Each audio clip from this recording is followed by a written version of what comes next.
माननीय मुख्यमंत्री जी, आपकी दूरदर्शिता, आपका कुशल प्रबंधन, आपकी राजनीतिक परिपक्वता का ही परिणाम है कि आज पूरे देश में इस कोरोना के संक्रमण से हम बहुत सीमित साधन संसाधनों के बावजूद आज इस दूसरी लहर से हम मुक्ति पाने में करीब करीब उसके करीब पहुंच चुके हैं। हमारे ग्रामीण क्षेत्रों की स्थिति थोड़ी अच्छी नहीं है और उसके पीछे मुख्य कारण है कि जो हमारे प्रवासी मजदूर भाई आ रहे हैं दूसरे प्रदेशों से, विभिन्न रेलवे स्टेशनों पर उनका उचित जांच नहीं हो रहा है। इसका कड़ाई से अगर ये व्यवस्था कराई जाए कि उन्हें एक व्यक्ति भी जांच के बिना बाहर नहीं आए, तो मुझे लगता है कि इस पर बहुत हद तक काबू पाया जा सकता है। और ये बहुत बड़ा एक सेटअप की भी जरूरत नहीं है, थोड़ा समय लगेगा लोगों को निकलने में, लेकिन अगर जांच के बाद निकले और उनका रिकॉर्ड रहे तो हमें बहुत बड़ी सफलता मिल सकती है। जैसा कि पता चला है कि अभी लगभग 45 दिनों के अंदर हमारे गढ़वा, पलामू, गिरिडीह, कोडरमा, हजारीबाग, रामगढ़ के लगभग 150 मजदूर भाई मौत के गाल में समा गए हैं। अगर उनकी उचित जांच होती रेलवे स्टेशनों पर तो मुझे नहीं लगता है कि ये ऐसी घटना होती। तो एक जागरूकता अभियान चलाकर और गांव-गांव में भी आपके पहल पर जो शुरू किया गया, अभी 25 तारीख से जो शुरू हो रहा है, एक सप्ताह का 25 तारीख से 7 तारीख तक टेस्टिंग, ट्रैकिंग एंड ट्रीटमेंट की व्यवस्था, इससे हमें बहुत हद तक सफलता मिलेगी इस कोरोना के संक्रमण पर काबू पाने में। हम दूसरे लहर से तो मुक्त हो जाएंगे जैसा अभी ट्रेंड चल रहा है, लेकिन तीसरा लहर जो खास करके जो वैज्ञानिकों के द्वारा और हमारे वरिष्ठ डॉक्टरों के द्वारा कल भी आपने एक बहुत बड़ा संदेश दिया है पूरे राज्य में कि इस तीसरे लहर के आने से पहले ही जो लोग हमारे राज्य के जागरूक लोग हैं उन तक ये बात जरूर चली गई। आपके इस वेबिनार जो हुआ, राज्य के वरिष्ठ जो हमारे चिकित्सकगण हैं, चाइल्ड स्पेशलिस्ट हैं, देश के विभिन्न कोने के जो हम चाइल्ड स्पेशलिस्ट हैं, तो इन लोगों के माध्यम से जो वेबिनार हुआ और उन्होंने जो बातें बताई उसका अनुपालन अगर राज्य की जनता करती है तो हम तीसरे लहर पर बहुत हद तक काबू पाने में सफल होंगे, ऐसी मेरी उम्मीद है। और अभी हमारी मैडम ने कहा था, जोबा मांझी मैडम ने, कि आंगनबाड़ी सेविका सहायिकाओं के माध्यम से ये कराना मुझे भी नहीं लगता है कि उचित होगा। वो ये लोग सिर्फ चिन्हित करें कि कहाँ हमारे ग्रामीण लोग कहाँ बीमार हैं, सर्दी खांसी से ग्रस्त हैं, उनका इलाज नहीं हो रहा है, और बाकी उनके इलाज की व्यवस्था ANM, GNM और जो भी हमारी सहिया दीदियां हैं वो भी बहुत हद तक ट्रेंड रहती हैं, उनके माध्यम से उनका इलाज कराया जाए। और मेरा एक सुझाव होगा कि कोवास मशीन की व्यवस्था प्रत्येक प्रमंडल में अगर हो जाती तो जांच में बहुत सहूलियत होती। जैसे कि मुझे जानकारी है कि कोवास मशीन के माध्यम से बहुत जल्दी उसका रिजल्ट आता है और इलाज में सहूलियत होती है। और इस जो हमने कोविड सुरक्षा सप्ताह आपने बहुत ही एक तरीके से स्टेज बाय स्टेज आपने लगाया है, इसको अभी एक सप्ताह और बढ़ाने की जरूरत है। लेकिन साथ में मेरा ये सुझाव होगा कि जो भी हमारे कार्यालय हैं, जो निर्माण से संबंधित कार्यालय हैं, जैसे पथ निर्माण हो, भवन निर्माण हो, सिंचाई विभाग हो, और भी जो निर्माण के कार्यालय हैं, उनको एक निश्चित समयावधि के लिए खोलने पर विचार किया जाए ताकि जो हमारा विकास का काम है वो बाधित नहीं हो। इस पर भी विचार करने का मैं माननीय मुख्यमंत्री जी से आग्रह करूंगा। और अभी ब्लैक फंगस का भी बहुत तेजी से, हमारे राज्य में तो अभी नहीं है, लेकिन राजस्थान जैसे राज्यों में 600 ब्लैक फंगस के संक्रमित मिल रहे हैं और ये से बहुत राज्यों में महामारी घोषित किया गया है। हमारे राज्य में मुझे अभी हमारे माननीय वन्ना गुप्ता जी ने कहा कि इसे भी हमारे राज्य में भी महामारी घोषित किया जाए। मुझे नहीं लगता कि अभी महामारी घोषित करने की जरूरत है, कुछ भ्रांतियां फैलाई जा रही हैं कि दवा उपलब्ध नहीं है ब्लैक फंगस का, व्हाइट फंगस का। तो ये लोगों को हमें आम जनता को ये बताना होगा कि इसकी दवाई उपलब्ध है, अगर ना भी है तो इसकी उपलब्धता पर विशेष ध्यान देना होगा हमारे स्वास्थ्य विभाग को। इसके अलावा मैं बताना चाहूंगा कि इससे कुछ हटकर कोविड के बारे में तो सभी लोगों ने अपनी अपनी बातें रख दी हैं और सभी बातें सराहनीय है। सभी बात अगर हम उसका अनुकरण करें पूरी तरह से तो इस संक्रमण पर हम पूरी तरह से मुक्ति पाने में कामयाब हो जाएंगे। हमें तीसरे वेव के लिए सभी अस्पतालों में, सदर अस्पतालों में एक चाइल्ड वार्ड बनाने की बहुत ज्यादा जरूरत है और हमारे जो CHCs हैं, PHCs हैं, वहां भी 2-4 बेड का, 5 बेड का चाइल्ड वार्ड जरूर बनना चाहिए। हमारे गढ़वा विधानसभा में हमने एक बहुत ही सुंदर वो चाइल्ड वार्ड बनाने का काम किया है, जिसमें जो नवजात बच्चे रहते हैं वो पूरी तरह से इक्विप्ड है और उसमें करीब करीब 16 बच्चों को रखने की व्यवस्था है। हमने अभी और एक निर्देश दिया है कि बच्चों के अनुरूप एक वार्ड को चिन्हित किया जाए और दीवालों पर उस तरह का यह अंकित किया जाए कि बच्चे वहां अगर एडमिट हो तो बोर नहीं हो।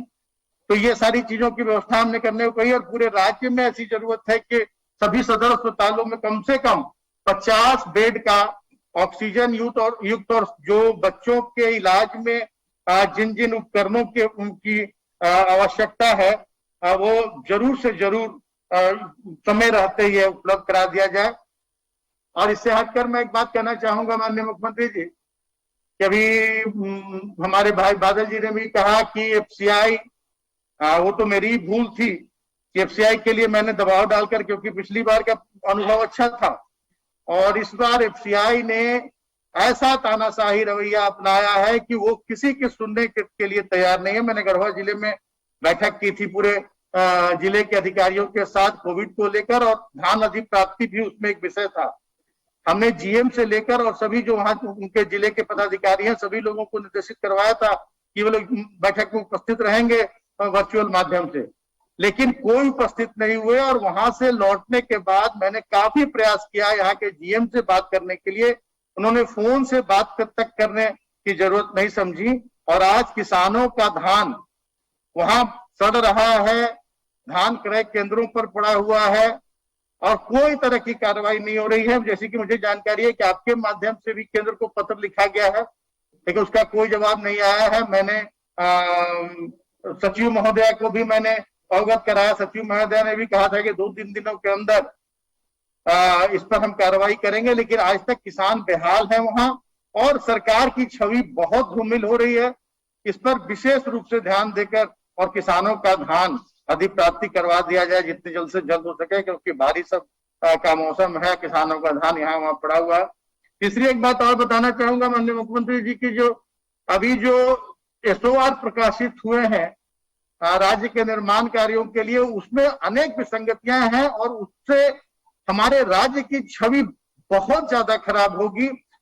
कोई भी अच्छे संवेदक आगे बढ़कर नहीं आएंगे और जो आएंगे वो काम की गुणवत्ता उसमें नहीं होगी, क्योंकि आज जो SOR आया है वो 2018 से भी सभी वस्तुओं में, सभी जो निर्माण सामग्रियां हैं उसमें 2018 से भी कम रेट दर्शाया गया है। 40% तक हमारे विभाग में 40% तक रेट कम हो गया है। ऐसे में राज्य सरकार की छवि बहुत खराब होगी। मेरा एक सुझाव होगा कि निर्देश दिया जाए कि इस SOR को फिर से पुनरीक्षित किया जाए, फिर से विचार करके अच्छे विशेषज्ञों के द्वारा जो मार्केट का रेट है उस रेट के अनुसार SOR फिर से प्रकाशित हो। और जब तक SOR प्रकाशित नहीं हो रहे हैं तब तक 2018 के रेट से ही, जैसे केंद्रीय एजेंसियों के द्वारा जैसे CPWD वगैरह हर एक साल 5% एनहांसमेंट के साथ SOR में का रेट बढ़ाकर और निर्माण कार्य करवाती है। मेरा आपसे एक सुझाव होगा, एक आग्रह होगा कि 2018 के जो हमारा एसओआर है, शेड्यूल ऑफ रेट है, उसमें 5% इन्हांसमेंट के साथ अभी योजनाओं में तेजी लाई जाए, और जब नया एसओआर बनेगा तो फिर उसको लागू किया जाएगा। ये बहुत ज्वलन समस्या है माननीय मुख्यमंत्री महोदय राज्य के लिए। और मैं अपने विभाग की समीक्षा मैंने 2 दिन की थी, और पूरे राज्यवासियों को यह निर्देश दिया है, पूरे राज्य के हमारे अभियंताओं को, अधिकारियों को मैंने ये निर्देश दिया है कि कहीं से भी पेयजल की किल्लत इस कोविड महामारी के में नहीं आनी चाहिए, और जो भी योजनाएं हमारी धरातल पर है उसमें तेजी आए, क्योंकि पिछली सरकार द्वारा जो योजनाएं लागू की गई थी उसकी गति काफी धीमी थी। अब उन योजनाओं में तेजी आई है, नई योजनाओं का भी तेजी से क्रियान्वयन के लिए मैंने निर्देश दिया है। और कहीं भी अगर पेयजल की शिकायत आएगी किसी भी गांव प्रखंड के कोने से, तो ऐसे संबंधित अधिकारियों को मैंने दंडित करने का निर्देश दिया है। मुझे पूरी उम्मीद है कि आपके कुशल नेतृत्व में, चाहे जिस तरह से दूसरे लहर पर हमने काबू पाने में सफलता पाई है, उसी तरह से अगर कोई तीसरा लहर भी आता है, मैं भगवान से मैं प्रार्थना करूंगा कि बच्चे कहीं संक्रमित नहीं हो। अगर वैक्सीन का डोज हमें पूरी मात्रा में प्राप्त हो जाता है, जिस तरह से आज लोगों में उत्साह है वैक्सीनेशन के लिए, मुझे लगता है कि एक बहुत बड़ी हमारी उपलब्धि होगी अगर हम वैक्सीनेशन अधिक से अधिक मात्रा में करवा देते हैं, और गांव में प्रचार प्रसार के माध्यम से, नृत्य नाटिका के माध्यम से वैक्सीन का अगर हम बताएं कि इससे कोई, कल मैं खूंटी का देख रहा था सर, कि खूंटी से सटे गांव में लोग कह रहे थे कि नहीं हम वैक्सीन नहीं लेंगे, वैक्सीन लेने से बुखार आ जाता है, इसके बहुत दुष्परिणाम होते हैं, पहला तो ले लिया लेकिन अब दूसरा किसी कीमत में नहीं लेंगे। तो इसके प्रचार प्रसार की भी बहुत जरूरत है माननीय मुख्यमंत्री महोदय। यही कह के अपनी बातों को मैं यही समाप्त करता हूँ। फिर से सभी को मेरा जोहार, प्रणाम, आदाब। बहुत बहुत धन्यवाद मंत्री जी। धन्यवाद सर। और अब मैं आमंत्रित करना चाहूंगा माननीय मंत्री श्री हफीजुल हसन जी को कि वे अपने विचार रखें। माननीय मंत्री जी। सर जोहार। जोहार मंत्री जी। और सभी मंत्रीगण को भी जोहार, सलाम, आदाब। सभी मंत्रियों ने अपना अपना विचार दिए, सभी का विचार हम लोग सुने, सारा चीज बहुत अच्छी तरह से चल रहा है। लेकिन कुछ मेरा विधानसभा में कठिनाई है। मेरा विधानसभा में 16 मार्च को आचार संहिता लगी, इसके बाद यहाँ विकास कार्य रुक गया। जैसे मनरेगा का कुआं खुदाई हुआ, उसका पेमेंट अभी तक नहीं, तो इस पर थोड़ा, और मेरा क्षेत्र जो है गरीब क्षेत्र है, पिछड़ा क्षेत्र है, यहाँ के ज्यादातर नौजवान बाहर में जाके काम करते हैं, जो 3-4 महीना से घर में आके बैठे हुए हैं। बेरोजगारी बहुत जोर है यहाँ। कुछ रोजगार सरकार के द्वारा ऐसा योजना चलाया जाए जिससे कि ग्रामीण क्षेत्र में काम मिले। दूसरी बात है कि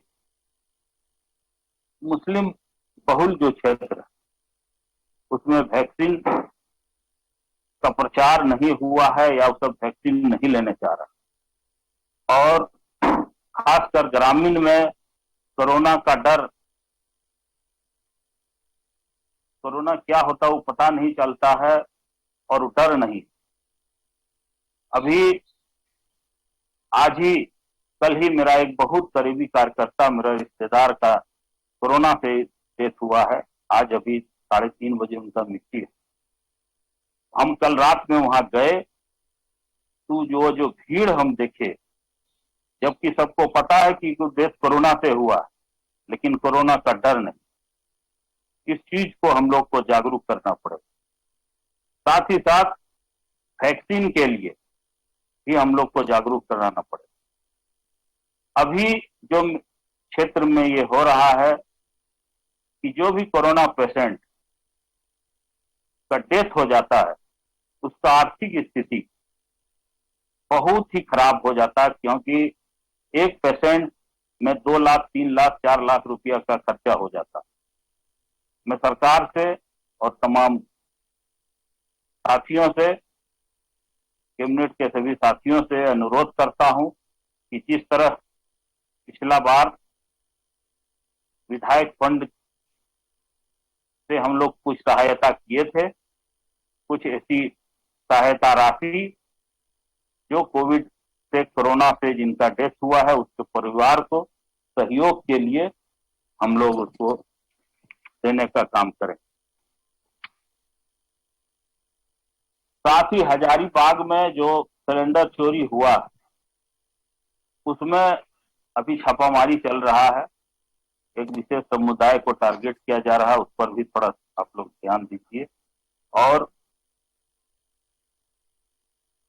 झारखंड बहुत अच्छी तरह से काम कर रहा है, झारखंड सरकार बहुत अच्छी तरह से सारा चीज में काम कर रहा है, लेकिन ये गरीब क्षेत्र है, यहाँ रोजगार के लिए भी हम लोग को ध्यान देना पड़ेगा।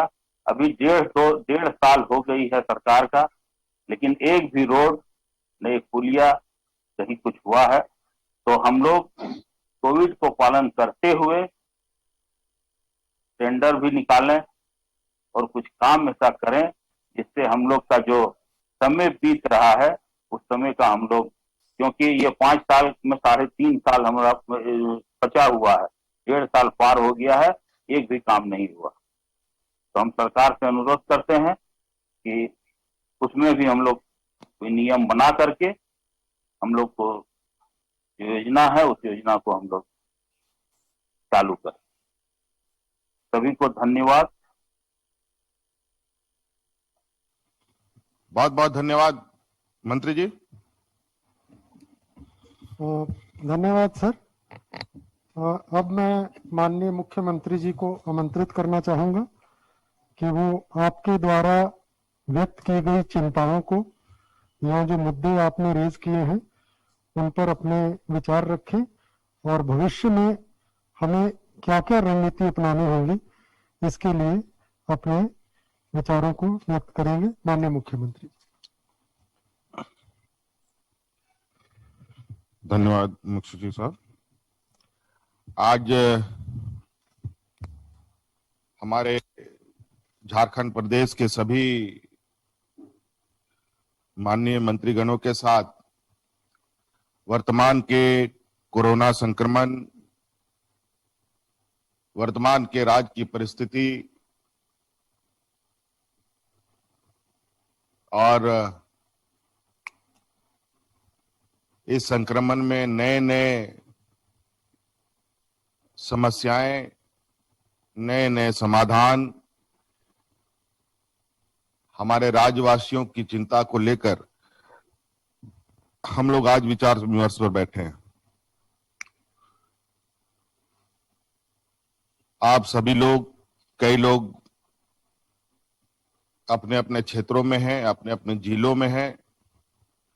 आप सब लोग आज इस वेबिनार से जुड़े, आप सबका मैं हार्दिक अभिनंदन करते हुए अपने सभी पदाधिकारियों का स्वागत भी करता हूं, अभिनंदन भी करता हूं, अपनी ओर से जोहार करता हूं।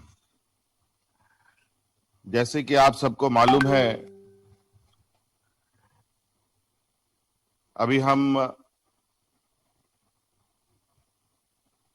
कोरोना संक्रमण के दूसरी लहर से गुजर रहे हैं और ये दूसरा लहर काफी घातक साबित हुआ है, ये हम सबको मालूम है। हम सभी लोगों ने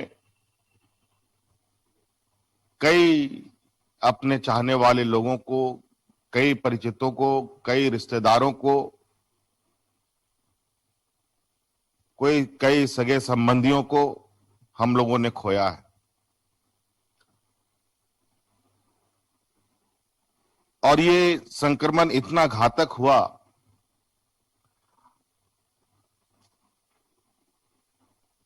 कि झारखंड जैसा पिछड़ा प्रदेश जब तक हम पहली लहर से खड़े हो पाते ठीक से, इसने हमें चोट पहुंचाना प्रारंभ कर दिया। फिर भी झारखंड प्रदेश, हमारे यहाँ के लोग, हमारा यहाँ का सामाजिक, हमारे यहाँ की व्यवस्थाएं,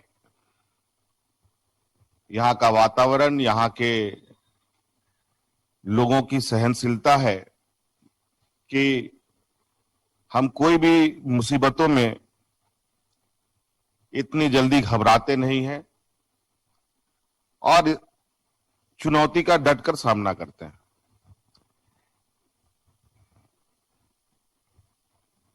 भारत सरकार को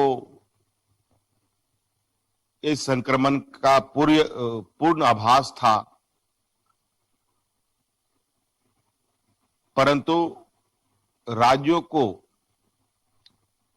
दिशा निर्देश देने में बहुत विलंब हुआ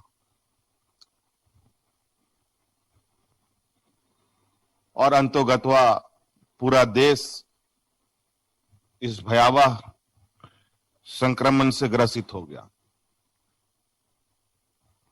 हमें तो सलाह मिली थी कि या पूरे देश के सरकारों को, देश के राज्यों को सलाह दी गई थी कि देश में लॉकडाउन नहीं लगना चाहिए,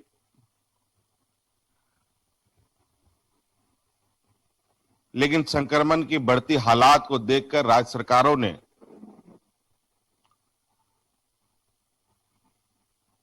अपने अपने तरीके से निर्णय लेना प्रारंभ किया और आज पूरा देश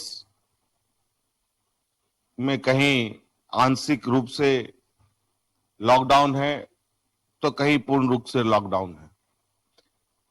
कई लोगों ने इस लॉकडाउन का अपना अपना तरीके से नामांकन भी किया। हम लोगों ने भी विगत 22/4 से राज्य में स्वास्थ्य सुरक्षा सप्ताह मनाना का निर्णय लिया, क्योंकि हम जिस प्रदेश में हैं ये आदिवासी, दलित, पिछड़ा, अल्पसंख्यक बहुल ये राज्य है, जहां पर हमारे 75% लोग ग्रामीण क्षेत्र में वास करते हैं, जहां पर हमारे मजदूर, किसान की संख्या सबसे अधिक है। तो हमारी प्राथमिकता जीवन और जीविका को भी लेकर चिंताएं रही हैं। इसलिए हम लोगों ने स्वास्थ्य सुरक्षा सप्ताह के नाम पर एक हफ्ते का, आधे दिन का हम लोगों ने ये कार्यक्रम प्रारंभ किया और इस सप्ताह को हम लोगों ने 3 बार लगातार रिपीट किया और इस दौरान जो हम लोगों ने आकलन किया, जो आप लोगों ने प्रेजेंटेशन के माध्यम से देखा होगा कि किस तरीके से हम लोगों का ये संक्रमण घट रहा है, तो हम लोगों ने ये आकलन किया कि हम तो संक्रमण कंट्रोल करने की स्थिति पर हैं और स्थिति की ओर जा रहे हैं, लेकिन इसमें गति कैसे दी जाए, इसका क्या कारण है जो ये तेजी से हम लोग इसको नहीं कंट्रोल कर पा रहे हैं। तो पता चला कि हम लोग इस स्वास्थ्य सुरक्षा सप्ताह तो लगा है, लेकिन हम लोगों के राज्य में अंतर राज्य मूवमेंट जारी है और चूंकि झारखंड में ये 24 जिला में मात्र एक आध जिला को छोड़कर सभी जिला कोई ना कोई राज्य से जुड़ा हुआ है। कोई यूपी से जुड़ा हुआ है, कोई बिहार से जुड़ा हुआ है, कोई छत्तीसगढ़ से जुड़ा हुआ है, कोई उड़ीसा से, कोई बंगाल से, और इन राज्यों में झारखंड से बुरी स्थिति आज के दिन में है। और अंतोगत्वा हम लोगों ने अंतरराज्य मूवमेंट को रोकने का निर्णय लिया जो ये आखिरी बार जो हम लोगों ने 13 तारीख को जो निर्णय लिया, अंतरराज्य मूवमेंट,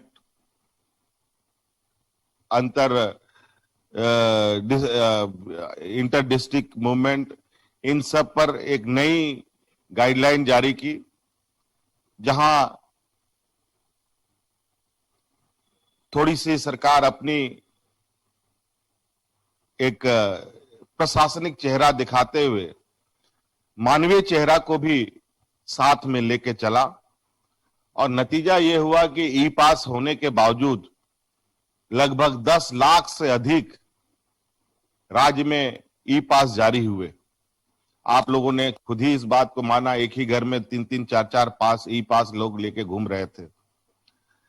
लेकिन हम लोगों को पता है कि हमारे राज्य में लोगों की मनोदशा क्या है। धीरे धीरे इस पर भी हम लोगों ने कड़ाई करना प्रारंभ किया, और नतीजा आज हम अपने संक्रमण की दर को 50% घटा चुके हैं। जहां 15-15, 16-16 हजार लोग संक्रमित मिलते थे, आज 2000-2500 लोग संक्रमित मिल रहे हैं, और हमारी रिकवरी रेट भी बहुत तेजी से बढ़ रही है। हालांकि एक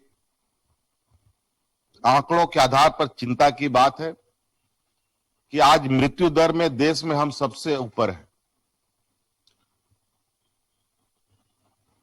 हमसे भी कम लोगों की मृत्यु यूपी राज्य में हो रही है, बिहारों में हो रही है, और आप इससे अंदाजा लगा सकते हैं क्या यह बात सही है। वो इसलिए ऐसा है कि कई राज्यों में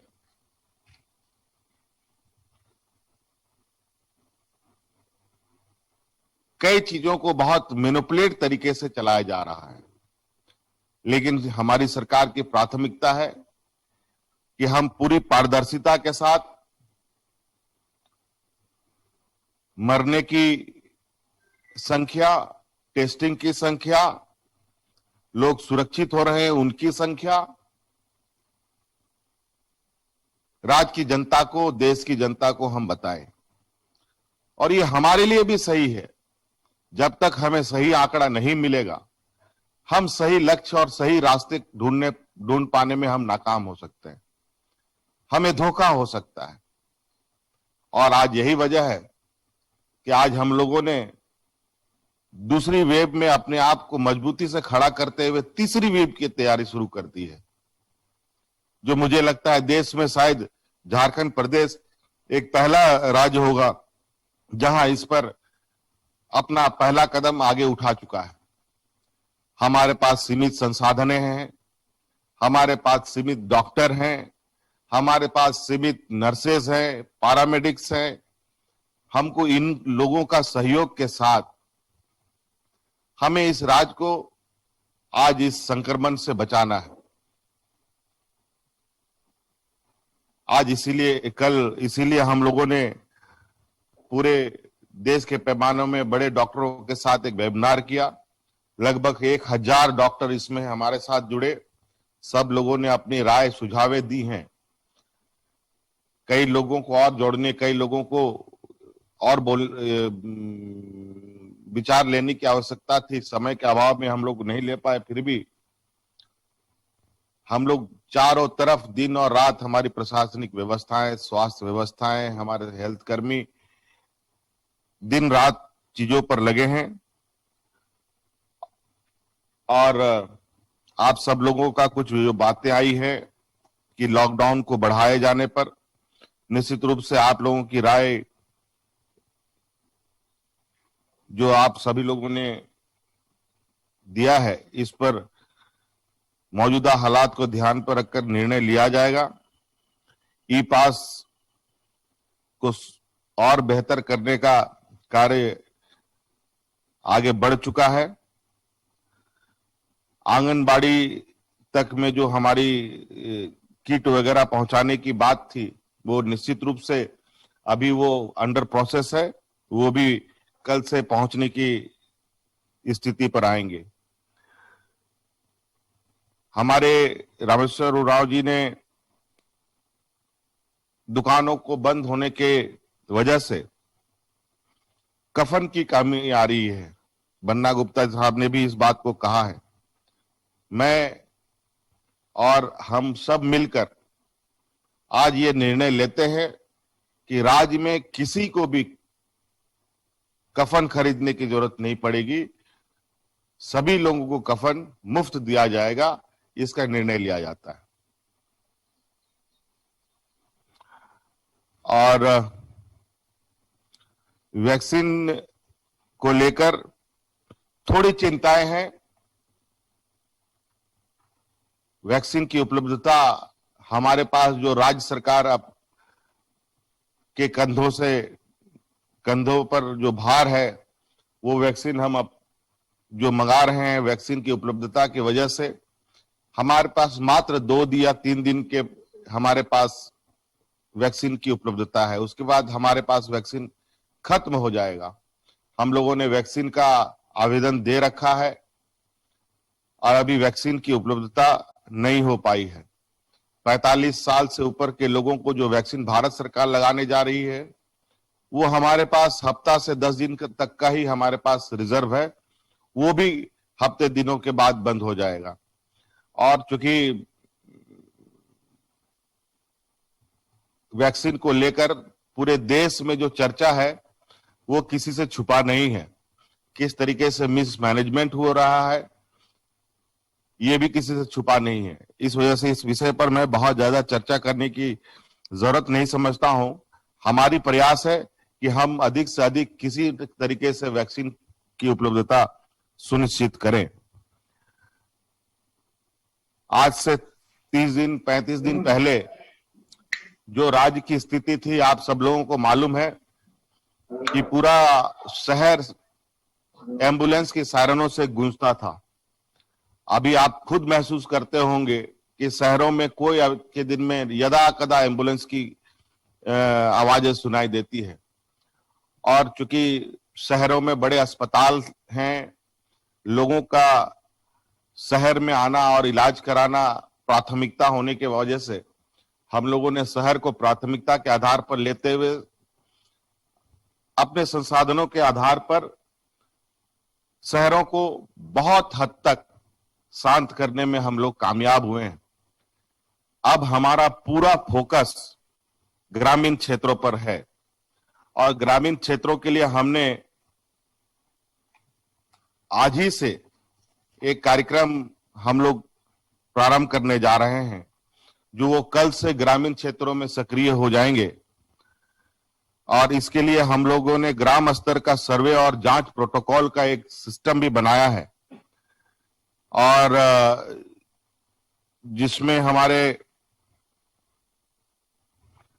जो लोगों का टीम रहेगा, आंगनबाड़ी सेविका, सहायिका, मुखिया और हम लोगों के नर्सेस, ये इन सभी लोगों को हम लोगों ने इसमें शामिल किया है।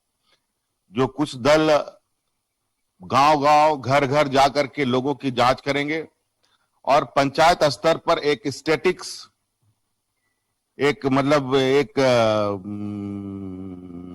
सेंटर बनाया जा रहा है जहां पर ऑक्सीजन और टेस्टिंग किट की उपलब्धता होगी।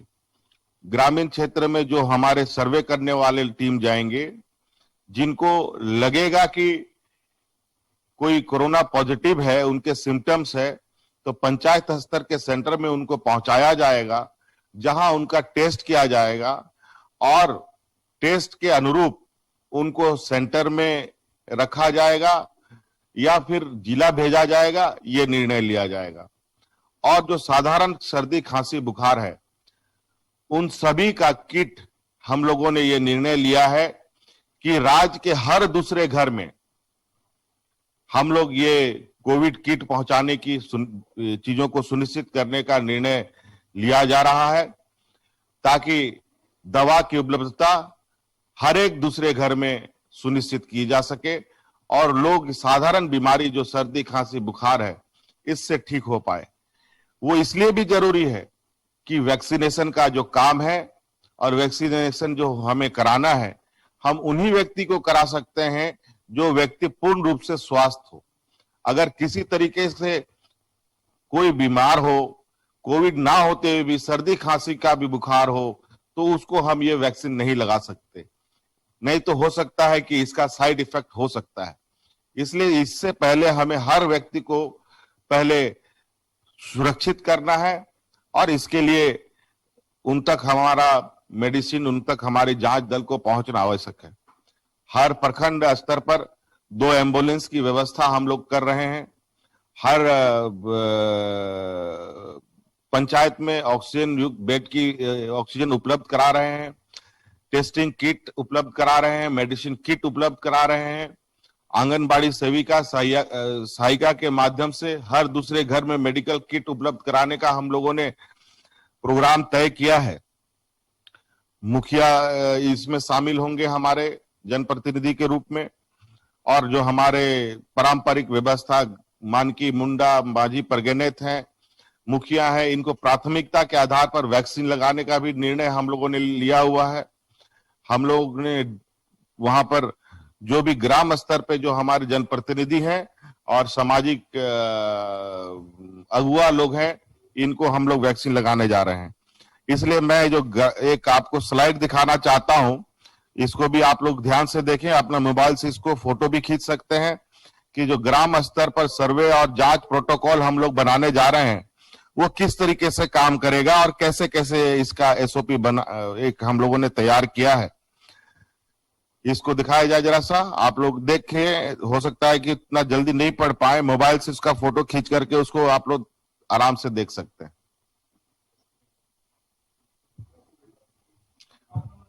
नहीं, और सभी लोगों को इसकी कॉपी भी व्हाट्सएप के माध्यम से हम लोग उपलब्ध करा देंगे।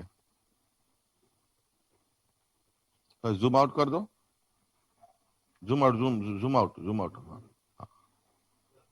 ऐसे डाइवर्ट टिल्ट कर दो ना, टिल्ट कर दो, रोटेट कर दो। हाँ, थोड़ा जूम आउट कर दो, जूम आउट करो, जूम, वो लोग तो अपना जूम कर लेगा।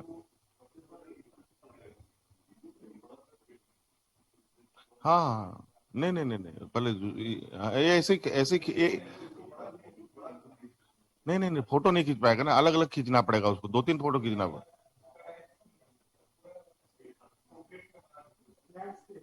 हाँ, लैंडस्केप में।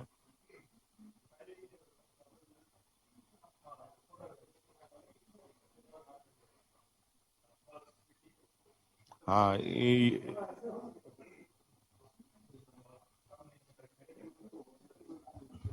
कर देंगे।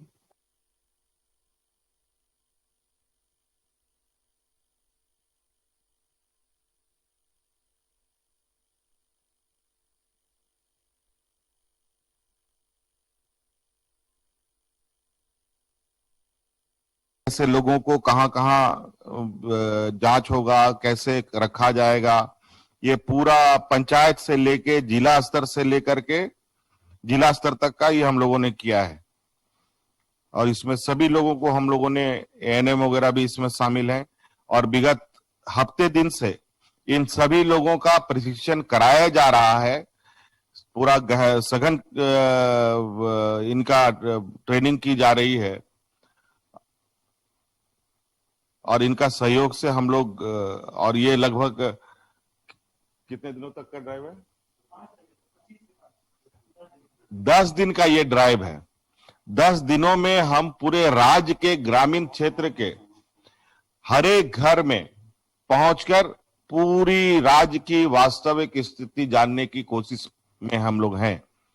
और ये 10 दिनों के बाद हम लोग नए कहां, किन क्षेत्रों में क्या करना है, कैसे हमको आगे कार्य योजना बनाना है, ये हम सुनिश्चित करेंगे। वापस आइए।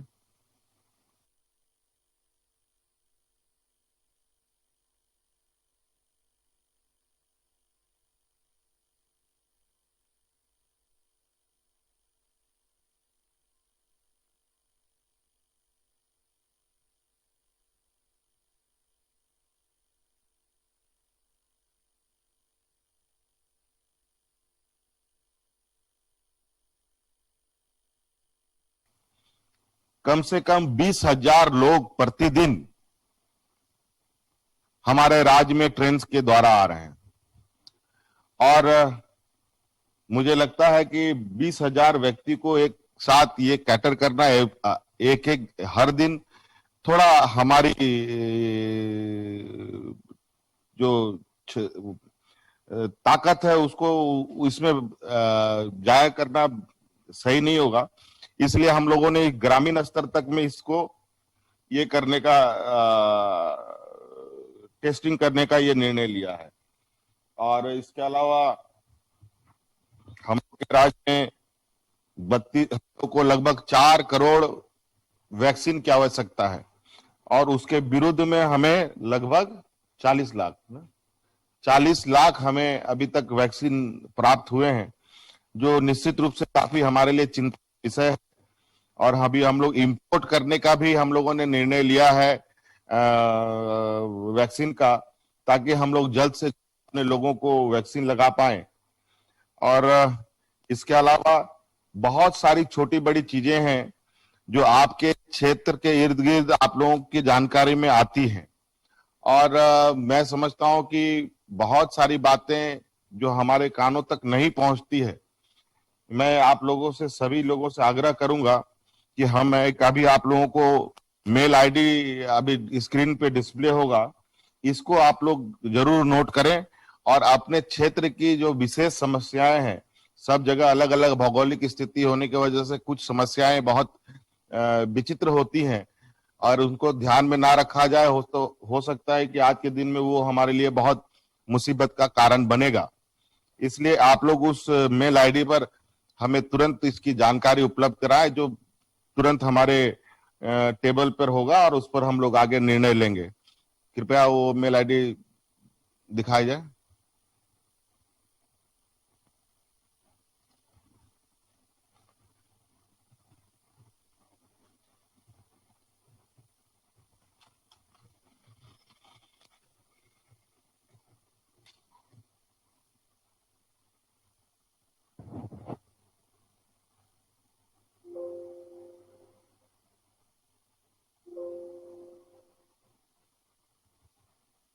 क्या कर रहे हो?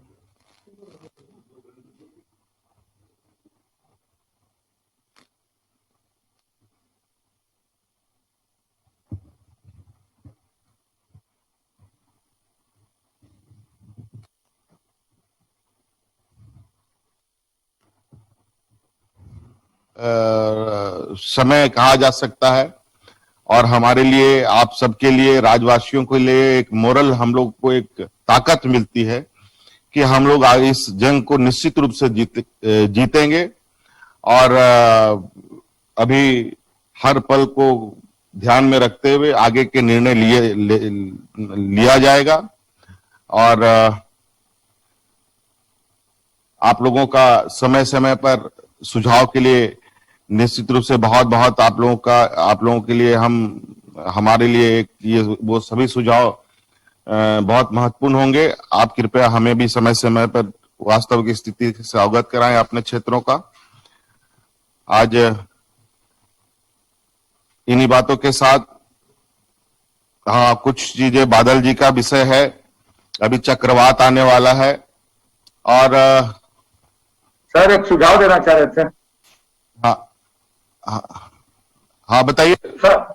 हमारे एक था सर, हमारे दिमाग की उपज थी कि जो यहाँ हमारे राज्य में जो भी औद्योगिक घराने हैं या बड़े उद्योगपति हैं और केंद्रीय उपक्रम है जो हमारे राज्य में खनन का काम करते हैं और विभिन्न तरह की व्यापारिक गतिविधियां चलाते हैं। हमारे 450 को लगभग प्रखंड हैं। CSR के तहत हो या एक समाज सेवा के तहत हो, अगर सभी प्रखंडों में एक परमानेंट नहीं, ऐसा मतलब एक टेम्पररी स्ट्रक्चर वहां बनाया जाए जिसमें सभी सुविधा उपलब्ध हो सभी प्रखंडों में, और उनके द्वारा ही चिकित्सक और पैरामेडिकल कर्मी और नर्सेस मुहैया कराए। माननीय मंत्री जी, इस विषय पर हमारी पूरी चिंताएं हैं। हमारी जो उद्योग घराने हैं हमें किस तरीके से सपोर्ट करें और क्या हम कर सकते हैं राज्य के लिए बेहतर स्वास्थ्य में। हम अभी जो हमें सीख मिली है, जो हमें इस बार जो हमें चुनौती मिली है, इस चुनौती से हमें सीख लेने की आवश्यकता है। मैं आज के दिन में टेम्पोररी व्यवस्था नहीं बल्कि एक परमानेंट व्यवस्था की सोच पर हूं, ताकि हम आज नहीं भविष्य के आने वाली पीढ़ी और लंबे समय तक स्वास्थ्य सेवा को लेकर के झारखंड को अब किसी के सामने खड़े होने की आवश्यकता नहीं पड़े। हम इस दिशा पे काम कर रहे हैं और इसके लिए हम कई कार्य योजना पर आगे बढ़ रहे हैं कि जिसको हम लोग आने वाले समय में अपने राज्य के लोगों को स्वास्थ्य लाभ दे पाएंगे। नहीं तो यहाँ बहुत सारी बातें जर्मन हैंगर के माध्यम से कई राज्य आनंद फानन में जहां तहां कहीं 500 कहीं 200 300 400 बेड बना रहे हैं और मुझे लगता है कि 1 महीने 2 महीने के बाद वो कूड़े में चला जाएगा, कोई उसका उपयोगिता नहीं रहेगी। और हमारे पास बहुत सारे स्वास्थ्य विभाग के द्वारा बनाए गए अस्पतालें हैं जो चल नहीं रहे हैं, टूटने की कगार पर हैं। कई सरकारी बिल्डिंगें जो और भी विभागों ने बना रखी है, उन सभी का मैपिंग किया जा रहा है और कैसे हम इसको एक सर्किट के रूप में डेवलप करें राज्य में, हेल्थ सर्किट को, ये हमारी कार्य योजना है। और इसके लिए हम एक अलग से उस पर मेरा चिंतन मंथन हम कर रहे हैं। और ये जो झटका हमें लगा है और शायद ये झटके से हम निकल रहे हैं, ये हमारी इस राज्य की एक आंतरिक शक्ति है जो हमें बचा रही है, अन्यथा शायद हम लोग कहीं के नहीं रहते। इसके लिए हमें बिल्कुल इस राज्य के वातावरण, आबो हवा, इस जल जंगल जमीन को हमको शुक्रिया अदा करना चाहिए। और सर हम कहते हैं बार बार कि जहां से हम लोग सोचना शुरू करते हैं वहां आप कार्य रूप देकर बैठ जाते हो। और जहां एक बात आई है किसानों की जो अभी चक्रवात को लेकर, और इस विषय पर हम कहना चाहेंगे। हाँ बताइए बादल जी। सर गढ़वा में सर परडिया, पांडी और मझगांव प्रखंड है सर, जहां हम लोगों ने इंडोर्स किया था एफसीआई को धान खरीद के लिए सर। एफसीआई ने किसानों को एसएमएस करके धान मंगवाया सर, करीब 8000 बोरी धान है वहां, और 2-3 दिन से वर्षा आ रहा है, एफसीआई खरीदा नहीं सर। उन किसानों का क्या दोष है सर? कहाँ पर लोग धान मंगा लिया? बरडीहा, पांडी और मझगांव सर। अच्छा, 8000 बोरी है सर। 2-3 दिन से लगातार बारिश हो रही है सर, और किसान धान वहां भीग रहा है, किसानों का कोई दोष नहीं है सर। एफसीआई के जो मैनेजर है वहां पर संबंधित लोग, उन्होंने उनको एसएमएस करके धान मंगवाया सर। उन किसानों के सामने बड़ी बुरी हालत है, उनको आगे भी खेती करना है सर। इसको संज्ञान में लिया जाए सर, उन किसानों को। इसको अभी डिस्कस करता हूं। अभी चूंकि मंत्री जी ने खुद इस बात को कहा है, चूंकि एक गलती हम लोगों से हो चुकी है कि उसमें एफसीआई को हम लोगों ने थोड़ा सा बाइकट कर दिया था, थोड़ा हटा दिया था, इसलिए थोड़ा सा दिक्कत आई है। ठीक है, इसको अभी हम लोग वहाँ के सर मंत्री मिथिलेश ठाकुर जी गर्म नहीं हुए थे कि एफआईआर कराएंगे सर, जो कराना कराएंगे, लेकिन किसान को पैसे दिला देंगे। नहीं, उसको अभी हम लोग करते हैं। और एसओआर के विषय में हम लोगों ने पहले ही निर्देश दे दिया है और उस पर मुझे बहुत जल्दी ही उसको रेक्टिफाई करके राज्य के समक्ष रखा जाएगा। इस विषय पर चीजें आगे बढ़ गई, मीटिंग वगैरह भी बड़ी तेजी से हो रही है। बहुत जल्द इस पर भी हम लोग इसको ठीक कर लिया जाएगा। तो इस तरीके से सुख दुख के इस घड़ी में, इस चुनौती में हम सब लोग काफी दुखी हैं, काफी चिंतित हैं। फिर भी हमें ये लड़ाई लड़नी ही पड़ेगी, इससे हम इनकार नहीं कर सकते हैं। चाहे हमारे हाथ टूटे या पैर टूटे या कुछ भी हो, लेकिन हमें चलता रहना होगा। और निश्चित रूप से एक दृढ़ संकल्प के साथ हम लोग, मैंने पहले भी कहा, चक्रवात वाला बोल रहे थे सर। हाँ, चक्रवात वाला सर लाइव पूरा कर दीजिए। हाँ, चक्रवात वाला, इस पर हमारी अभी आज शाम को मीटिंग है। अभी भारत सरकार के साथ मीटिंग, हमारा डिजास्टर डिपार्टमेंट अभी मीटिंग पर ही बैठी हुई है और अभी उनका क्या गाइडलाइन आता है वो भी मैं देखूंगा। और उसके बाद हम लोग की एक अलग से शाम को मीटिंग होगी। उसके बाद सर 3 दिन कंप्लीट लॉकडाउन लगा दिया गया सर, ट्रेन वगैरह सब रद्द है सर, सब लॉकडाउन कर। 27 तक तो लॉकडाउन हम लोगों का पहले से ही है। नहीं सर, संपूर्ण लॉकडाउन कर दीजिए सर, सुरक्षा सप्ताह वाला नहीं, संपूर्ण सर, एकदम मूवमेंट स्टॉप। चलिए इस विषय को देखते हैं। अभी हम लोग इस पर हम लोग की बैठक है शाम को, इस पर हम लोग आगे निर्णय लेंगे। धन्यवाद, बहुत बहुत जोहार सबको। आप लोग सुरक्षित रहे, घर परिवार लोग सब लोग सुरक्षित रहे। हम लोगों ने भी बादल पत्रलेख जी, हमने भी काफी खेती किया है। हमारे यहाँ भी फसल बिक नहीं रहा है, बल्कि अब लोगों को बांटा जा रहा है। हमारी स्थिति तो और भी हालत में से हो गया। सुना आप सर फ्री में तरबूज दे रहे हैं, लेकिन कृषि मंत्री जी को भूल गए सर। नहीं, वही तो, आप तो खुद ही कहाँ के तरबूज खा रहे हैं। मुझे तो काफी पता, हमको खबर हो रही है कि आप कृषि मंत्री देगा सबको कि कृषि मंत्री ले।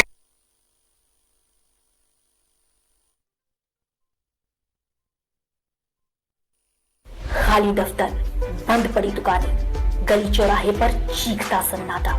यह मंजर है झारखंड ही नहीं पूरे देश के शहरी इलाकों का, जहां कोरोना की दूसरी लहर ने शहर दर शहर का रूप बदल दिया। वहीं अब इसका रुख गांव की ओर भी मुड़ चला है। गांव में बढ़ते कोरोना संक्रमण को रोकने तथा इसकी लहर की आंच से ग्रामीण और सुदूरवर्ती इलाकों में बसे अत्यधिक आबादी को बचाने के लिए झारखंड सरकार ने अपनी कमर कस ली है।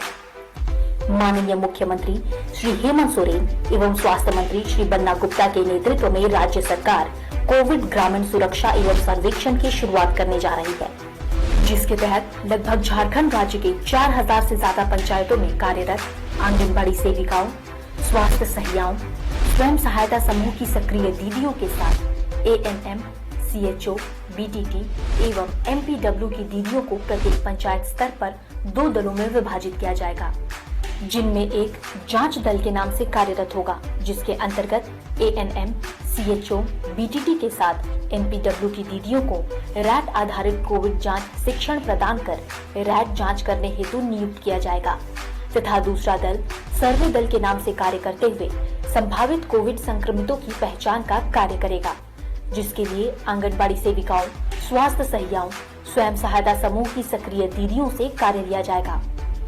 पहले चरण में सर्वे दल की महिलाएं प्रत्येक गांव के प्रत्येक घरों में जाकर डोर टू डोर सर्वे तथा थर्मल गन से लोगों की जांच करेंगी। यदि उक्त व्यक्ति का शारीरिक तापमान सामान्य से अधिक पाया गया और उनके घर पर पिछले 1 महीने में किसी की भी मृत्यु हुई हो तथा घर पर ही किसी भी प्रवासी के पाए जाने पर उन्हें संदिग्ध की कैटेगरी में रखा जाएगा। तत्पश्चात उनकी सारी जानकारी ऐप या पोर्टल के माध्यम से अपलोड कर जांच दल तक पहुंचाई जाएगी। साथ ही सर्वे दल द्वारा सूचित संदिग्ध लोगों को कोविड जांच के लिए प्रेरित कर जांच केंद्रों तक पहुंचाया भी जाएगा। दूसरे चरण में जांच दल द्वारा सभी सूचित संदिग्धों की रैट जांच की प्रक्रिया उक्त गांव के जांच केंद्रों पर शुरू कर दी जाएगी। जांच के क्रम में पॉजिटिव पाए गए मरीजों को लक्षणों के आधार पर होम आइसोलेशन, ब्लॉक के कोविड केयर सेंटर या DCHC dedicated Covid health centre में उचित इलाज के लिए भेजा जाएगा। साथ ही झारखंड सरकार द्वारा सभी होम आइसोलेटेड मरीजों को निशुल्क होम आइसोलेशन किट भी मुहैया कराई जाएगी, जिसमें कोरोना मरीजों के इलाज के लिए सभी उचित दवाइयां मौजूद होंगी। इसके साथ ही गांव में बनी प्रत्येक जांच शिविर पर एम्बुलेंस की भी व्यवस्था की जाएगी तथा रिपोर्ट नेगेटिव आने पर कोविड समुचित व्यवहार जैसे मास्क पहनना, आपस में दूरी बनाकर रखना और हाथों की सफाई तथा सैनिटाइजेशन के परामर्श के साथ घरों पर रहने को प्रेरित किया जाएगा। सर्वे दल की महिलाओं को double mask, face shield, gloves, apron तथा जांच दल की महिलाओं को PPE किट पहनना और कोविड उचित व्यवहार का पालन करना अनिवार्य होगा। कोविड की इस दूसरी लहर से लड़ने और आने वाली तीसरी लहर से अपने राज्यवासियों को बचाने के लिए माननीय मुख्यमंत्री श्री हेमंत सोरेन जी के नेतृत्व में राज्य सरकार अब पूर्ण रूप से है तैयार। अब हर घर होगा सर्वे एवं जांच, कोरोना को मिलकर देंगे हम मात।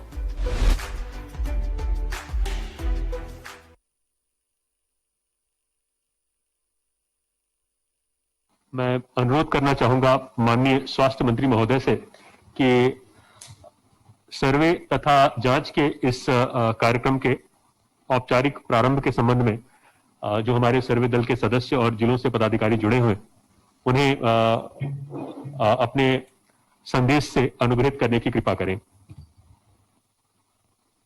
बहुत बहुत धन्यवाद शुक्ला जी। मैं माननीय मुख्यमंत्री झारखंड बहुत बहुत साधुवाद और धन्यवाद देता हूं कि लगातार उनके नेतृत्व में हर एक कमी और खामी को दूर करने के लिए लगातार वो एक्सरसाइज कर रहे हैं और सारे अधिकारियों को इस विषय पर कहीं भी कोई स्वास्थ्य के संबंध में कहीं भी कोई विसंगतियां ना हो और कैसे हम इस कोरोना के वैश्विक संकट से हम अपने राज्य की जनता को उभारने के लिए हम क्या क्या नए इनोवेशन करें, नई सोच बनाएं और गांव ग्रामीण गरीब जो हमारा झारखंड जल जंगल जमीन पर आधारित है और हमारी बहुसंख्यक जनता जो है वो ग्रामीण अंचलों में रहती है, तो उसके लिए एक व्यापक, चूंकि 76% जनता हमारी ग्रामीण है, गरीब है और जो भोली भाली हमारी जनता है और 24% लोग शहर में है, तो कैसे करके हम गांव की तरफ ये वैश्विक संकट से उभारने के लिए नई नई कार्य योजनाओं को कार्य रूप दे रहे हैं। इसके लिए मुख्यमंत्री जी को बहुत बहुत धन्यवाद देता हूँ, बहुत आभार व्यक्त करता हूँ। राज्य के मुख्य सचिव आदरणीय सुखदेव सिंह जी का, मैं हमारे अपर मुख्य सचिव बड़े भाई अरुण सिंह जी और उनकी पूरी टीम को बहुत बहुत धन्यवाद और बहुत बहुत शुभकामना भी देता हूँ। और मुझे बहुत गर्व और फक्र भी है कि मैं आपके सानिध्य में अपनी टीम के साथ एक मंत्री की भूमिका में नहीं, एक सहकर्मी की भूमिका में काम कर रहा हूँ और लगातार जो आपने कई एक चीजों को अलग अलग तरीके से बाइफरकेट किया, चाहे अमृता वाहिनी के रूप में हो या जो है हम कोविड सर्किट के रूप में हो, तो उसी की कड़ी में आज जो एक ऐसी अव्यवस्था कायम हुई है थोड़ी सी, उस अव्यवस्था को दूर करने के लिए जो एक हम लोग लगातार गांव के गरीब लोगों के बीच में जो हम अपना मेडिकल किट बांट रहे हैं और किट के साथ उनको कैसे अवेयरनेस किया जाए, कैसे उनके अंदर जागृति लाई जाए और किस तरीके से हम वैक्सीनेशन के लाभ से भी उनको लाभान्वित करें। और दूसरा जो है कि हमारा इस नए इनोवेशन और नए प्रयोग का अर्थ है कि न सिर्फ हम उनको चिन्हित करें बल्कि हम उसको सजग भी करें कि ताकि जो है ये कोरोना का स्प्रेड कम से कम हो। और इसी की कड़ी में माननीय मुख्यमंत्री जी ने जो दो तरह से इस पूरी व्यवस्था को कायम किया है कि एक तो वो लोग रहेंगे जो टेस्टिंग करेंगे और गांव गांव में जाकर घूम के लोगों को टेस्टिंग भी करेंगे और टेस्टिंग करके उनको ट्रीटमेंट भी किस तरीके से होगा उसके लिए भी उनको जागरूक करेंगे। और दूसरी टीम जो है वो लोगों में अवेयरनेस भी लाएगी कि किस तरीके से हमको जो है 2 गज की दूरी भी रखनी है, मास्क भी रखना है और हमको जो है इस तरीके से, क्योंकि मैं उस दिन को भी मैं नहीं भूला हूँ जिस दिन मैं मुख्यमंत्री जी कालाजार पर जब चर्चा कर रहे थे और कालाजार के उन्मूलन के लिए माननीय मुख्यमंत्री जी जब चर्चा कर रहे थे, तो जिस चर्चा में जिस गंभीरता के साथ उन्होंने जिन बातों को उल्लेखित किया था, तो वो बात मैं समझता हूँ कि कोई जो है कालाजार का कोई बहुत WHO का या भारत सरकार का कोई जो विधि विशेषज्ञ होगा वही उन बातों को बहुत गहराई से कर सकता है। लेकिन मैंने चीजों को बहुत अध्ययन किया कि जब मुख्यमंत्री जी ने उस समय कहा कि ये गरीब कालाजार जो है ये गरीब की मूलतः बीमारी है और गरीब की मूलतः बीमारी के साथ उन्होंने इस बात को भी एक्सप्लेन किया कि ये वैसे जगह पर होती है जहां पर लोगों को सूर्य का प्रकाश नहीं पहुंचता है और जहां पर लोग जो है पशु पक्षी के साथ, हमारा एक नेचर कल्चर है कि पशु पक्षी के साथ हमारा जीवन बीतता है।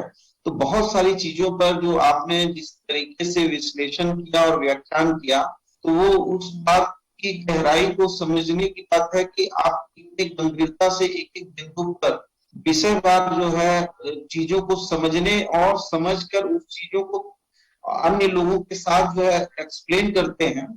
तो मुझे जरूर एहसास है आपके सानिध्य में काम करते हुए कि हम लोग निश्चित तौर पर, आपने ये कहा कि हम टेम्पोररी काम नहीं करेंगे और हम झारखंड के इस हेल्थ के इंफ्रास्ट्रक्चर को इतना मजबूत और डेवलप करेंगे और कि हमको जो है आने वाली सदी को भी हम एक तोहफा देंगे कि ताकि कोई ये ना कह सके कि हमारा जो है झारखंड हेल्थ के इसमें जो है हमारा इंफ्रास्ट्रक्चर जो है टेम्पोररी है। आपने जिस गंभीरता से कहा कि हम टेम्पोररी नहीं, हम परमानेंट काम करेंगे, मुझे पूरी उम्मीद है कि आप जिस विजन पे काम कर रहे हैं, जिस थॉट पे और जिस एक मजबूत व्यवस्था को ऑर्गेनाइज करने के लिए काम कर रहे हैं, तो ये जो गरीब ग्रामीण हमारे जो हैं 76% आबादी के लोग हैं, उन लोगों को हम किस तरीके से बेहतर प्रबंधन करके और बेहतर प्रबंधन के साथ उनको बेहतर व्यवस्था देकर, मतलब एक तो होता है कि बेहतर प्रबंधन, लेकिन बेहतर प्रबंधन के साथ बेहतर व्यवस्था और बेहतर व्यवस्था के साथ आपने जिस मार्मिक और मानवीय दृष्टिकोण का परिचय दिया कि नहीं, हम यदि हमको भी आपसे बातचीत करके मुझे ये एहसास होता है कि आप जिस भावना के हैं, आपने ये भी कहा कि मुझे भी दुख होता है कि किसी के परिजन को हम नहीं बचा पाते हैं, हमको दुख जरूर होता है, लेकिन आप और हम एक ऐसे संवैधानिक पद पे हैं कि निश्चित तौर पर दुख के साथ हमको उस दुख की बेला के निपटारण और निस्तारण के लिए भी सोचना पड़ता है। तो हम जो है मृत्यु के साथ जो है कफन और दफन करने के लिए भी हम उतने हद तक हमारी सरकार विचार करती है। तो निश्चित तौर पर हम हर एक बिंदु पर बहुत सिलसिलेवार तरीके से काम कर रहे हैं और निश्चित तौर पर ये एक मील का पत्थर ये साबित होगा कि जब हमारे लोग गांव में जाएंगे और गांव में जाकर चाहे वो आशा वर्कर हो, चाहे हमारे हेल्थ के लोग हों, और उन लोगों को प्रशिक्षित करेंगे, उनको बताएंगे कि ये डरने की आवश्यकता नहीं है और हमको जो है इसके विरुद्ध में किस तरीके से ट्रीटमेंट भी करना है, ट्रैकिंग भी करना है और उनको यदि जरूरत पड़ेगी तो आइसोलेट भी करना है। तो मैं समझता हूँ कि माननीय मुख्यमंत्री जी जिस तरीके से कोविड में और पूरे हिंदुस्तान में एक संवाद तो है कि झारखंड जो है एक छोटा स्टेट है, ट्राइबल स्टेट है, लेकिन झारखंड के मुख्यमंत्री के विजन बड़े हैं और हर चीज पे झारखंड के मुख्यमंत्री समय रहते हुए सारे निर्णय करते हैं। तो मैं समझता हूँ कि आज का ये जो सॉफ्ट लॉन्च कार्यक्रम है, ये इसका बड़ा फ्रूटफुल असर होगा, इसके बड़े आउटपुट अच्छे निकलेंगे और जो माननीय मुख्यमंत्री जी गांव के गरीब ग्रामीणों को चाहे मेडिकल किट के माध्यम से हो, चाहे वो और भी माध्यमों से हो, कुछ तो ऐसे भी माध्यम मुख्यमंत्री जी कर रहे हैं जिन माध्यमों को हम सार्वजनिक नहीं कर सकते हैं, लेकिन फिर भी ये तो जरूर है कि मुख्यमंत्री जी कोई एक बिंदु नहीं छोड़ना चाहते हैं जिस बिंदु से हमारा जो है कोरोना का स्प्रेड हो। तो मैं ये मानता हूं कि मुख्यमंत्री जी के सानिध्य में काम करने में एज ए स्वास्थ्य मंत्री मजा भी आता है और लगता भी है कि काम करने की कुछ इच्छा शक्ति बढ़ती है। और जिस तरीके से आप जो है हर एक घंटा में 2-2 घंटा में कभी कार्य करते हैं, कभी पूछते हैं, कभी नए इनोवेशन के लिए बताते हैं और एकदम फ्रेंडली नेचर में बिना थके हुए और बिना दबाव में और सरलता के साथ, सुगमता के साथ सारी व्यवस्थाओं को लागू करने का जो आप एक रोड मैप देते हैं, मैं बहुत आभार व्यक्त करता हूँ। उम्मीद करता हूँ कि हमारे राज्य के जितने भी स्वास्थ्य से जुड़े हुए, चाहे हमारे जितने भी IAS हैं और चाहे स्वास्थ्य कर्मी हैं, सारे लोग हम लोग मिलकर एक टीम भावना में माननीय मुख्यमंत्री जी के नेतृत्व में और कुशल प्रबंधन के द्वारा इस झारखंड को वैश्विक संकट से मुक्त करेंगे और हमारे गांव की जो ग्रामीण आबादी है, उस ग्रामीण आबादी को भी हम बिल्कुल, क्योंकि जल जंगल जमीन पर आधारित है और मुख्यमंत्री जी ने कहा कि हमारे ऊपर ये बहुत बड़ी असीम परमात्मा की कृपा है कि हम ऐसे व्यवस्था में रहते हैं कि जहां हमारे जो है बॉडी के प्रतिरोधात्मक क्षमता में हमारा जल जंगल जमीन एक अहम भूमिका निभाता है। तो मैं समझता हूँ कि ये दोनों व्यवस्थाओं को एक तरफ जहाँ ट्रैकिंग भी करेंगे, टेस्टिंग भी करेंगे और लोगों को अवेयरनेस भी लाएंगे और लोगों को जो हमारे चाहे मानकी है, मुंडा है या मुखिया है, पंचायत प्रतिनिधि है, और उनको आदर्श के रूप में उनको पहले टीकाकरण लेके लोगों को समझाने की आवश्यकता पड़ेगी। इस पे भी प्रकाश डाल रहे हैं। मैं बहुत बहुत धन्यवाद देता हूँ, बहुत बधाई देता हूँ और उम्मीद करता हूँ कि ये आज का जो हमारा ये व्यवस्था है, ये व्यवस्था बिल्कुल फ्रूटफुल होगा और इसके इनपुट बड़े मजबूत होंगे। बहुत बहुत धन्यवाद, बहुत बहुत शुक्रिया और सभी लोगों को मेरा बहुत बहुत आभार कि हम सारे लोग मिलकर एक टीम भावना में काम कर रहे हैं। शुक्रिया। धन्यवाद सर। सर, अब आपकी अनुमति से रांची जिले से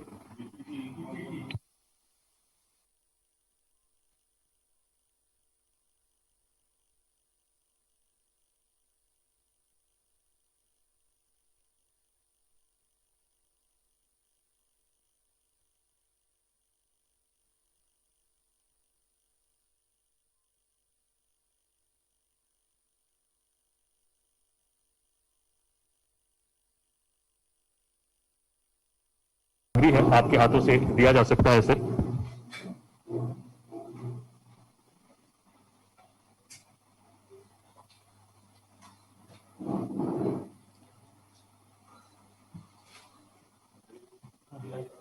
और इस प्रकार से हम लोग देख सकते हैं कि ये सबसे पहले हमारे सामने सर्वे दल के सदस्य हैं जो घरों पे जाकर के सर्वे का कार्य करेंगे। और सर्वे के कार्य में ये सुनिश्चित करना है कि हमारे जो भी सर्वे दल के सदस्य हो उनको टीके का दोनों डोज लगा हुआ हो। साथ ही साथ उन्हें एप्रन अलग से उपलब्ध कराया जाए जिससे उन्हें चिन्हित करने में आसानी हो। सर्वे दल के सभी सदस्य पल्स ऑक्सीमीटर और थर्मल गन अथवा डिजिटल थर्मामीटर और सैनिटाइजर का उपयोग अवश्य करेंगे।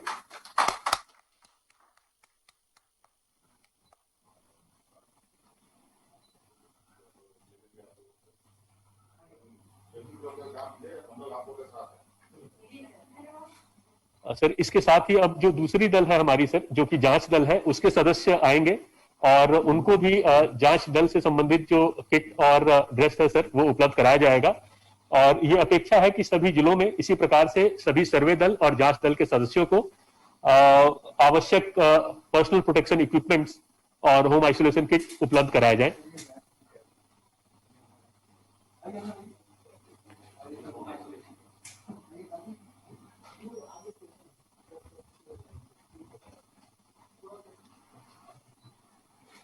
ये दल गांव में जाकर के रैपिड एंटीजन से जांच करने का कार्य भी करेंगी और साथ ही साथ होम आइसोलेशन किट भी उपलब्ध कराने का कार्य करेंगे।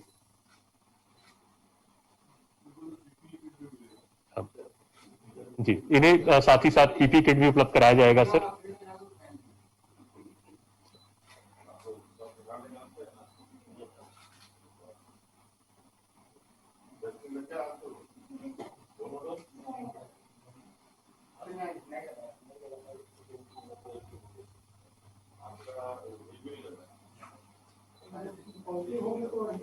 एंटीबॉडी होगी।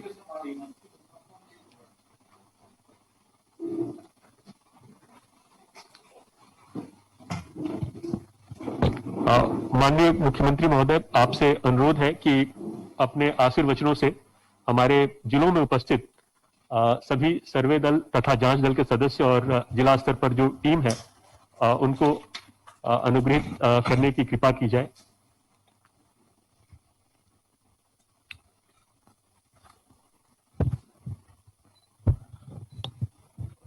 आज ग्राम स्तर के सर्वे हेलो हाँ, आज कोरोना के इस वैश्विक महामारी में हम लोग अब ग्रामीण क्षेत्रों में विशेष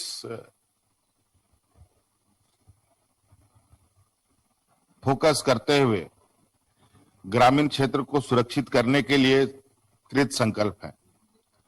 आज ग्रामीण क्षेत्रों में कोरोना की क्या स्थिति है, हमारे लोग किन बीमारियों से संक्रमित हैं, हमारे गांव में लोगों की मानसिक स्थिति क्या है, उनकी पीड़ा क्या है, इन सभी चीजों को जानने के लिए हम लोगों ने आज एक कार्यक्रम शुभारंभ किया है। घर घर में जाकर लोगों की जांच करना, लोगों के बारे में जानना, संक्रमित लोगों तक सरकार की स्वास्थ्य सुविधा को पहुंचाना, कार्यक्रम लॉन्च किया है। इसमें आज इस ऑनलाइन के माध्यम से जुड़े राज्य के विभिन्न जिलों के सभी पदाधिकारीगण, स्वास्थ्य विभाग के सभी कर्मचारी, हमारी सरकार के अभिन्न अंग के रूप में काम करने वाले सहिया, सेविका, जेएसएलपीएस की हमारी दीदियां, हमारे corona warriors, multipurpose health worker, हम लोगों के नर्सेस एवं सभी आज इस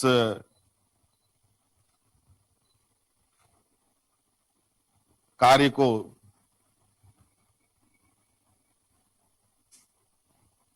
शुरुआत करने के लिए और इस कार्य को अंजाम तक पहुंचाने वाले सभी हमारे कोरोना वॉरियर्स को मैं आज इस ऑनलाइन उपस्थिति में आप लोगों का स्वागत करता हूं, अपनी ओर से जोहार करता हूं। आपने कार्यक्रम के शुरुआत में एक छोटा सा वीडियो प्रेजेंटेशन देखा कि इस कार्यक्रम का उद्देश्य क्या है और हमारा लक्ष्य क्या है। आज इस संक्रमण को लेकर नित नए दिन हम सब लोग नए नए इनोवेशंस के साथ, नए नए तरीकों के साथ इस संक्रमण को पीछे धकेलने में लगे हैं।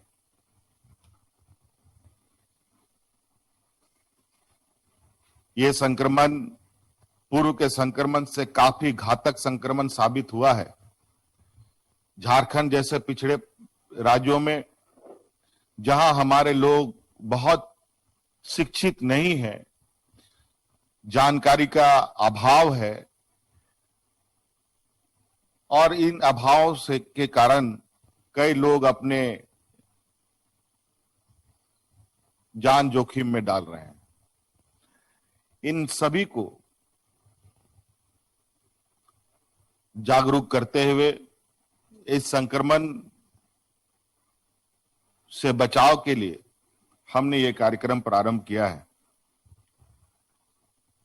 इस कार्यक्रम को संचालित करने के लिए विगत एक हफ्ते से पूरे राज्य भर के सहिया, सेविका, एएनएम, मल्टीपर्पस हेल्थ वर्कर एवं अन्य सहयोगियों को, हमारे मुखिया, जनप्रतिनिधि, इन सब लोगों को ट्रेनिंग दी जा रही है और ये ट्रेनिंग पूर्ण होने के साथ अब ये अपने कामों में लगेंगे। इसकी विस्तृत प्रोटोकॉल हमारे जो नोडल पदाधिकारी हैं, जो नामित पदाधिकारी हैं, वो आप सब लोगों को पहले भी बता चुके हैं, आगे भी बताएंगे और समय समय पर खुद को सुरक्षित करते हुए दूसरों को कैसे सुरक्षित करना है, इन सब की जानकारी देते रहेंगे। और ये सभी चीजें ऑनलाइन के माध्यम से होगा, जिनकी जानकारी हम समय समय पर लेते भी रहेंगे। हमारा इस राज्य में लगभग 75% लोग ग्रामीण क्षेत्र में हैं और हमें उन तक हर हाल में पहुंचना है, ये हमने संकल्प लिया है। और इसको लेकर हम लोग कई संबंधित विशेषज्ञों से सलाह भी लेते हुए अपनी कार्य योजना तैयार करते हैं और उन कार्य योजना के माध्यम से अपने इस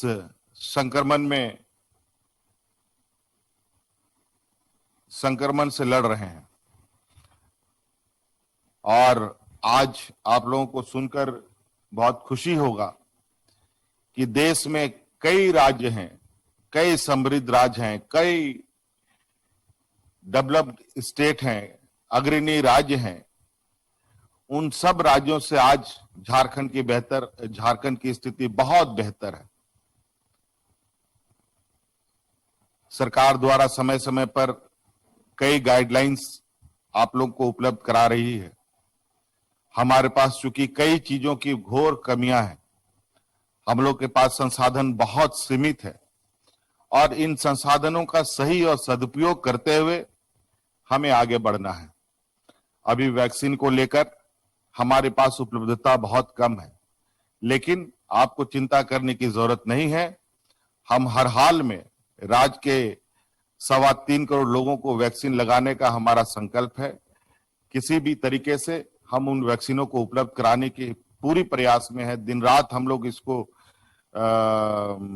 मॉनिटरिंग कर रहे हैं और वैक्सीन कैसे राज्य में आए, इसमें हम लोग लगे हुए हैं। आज इस कार्यक्रम के माध्यम से कोविड केयर सेंटर के लिए भवन का चयन करना, एसएचजी को चिन्हित कर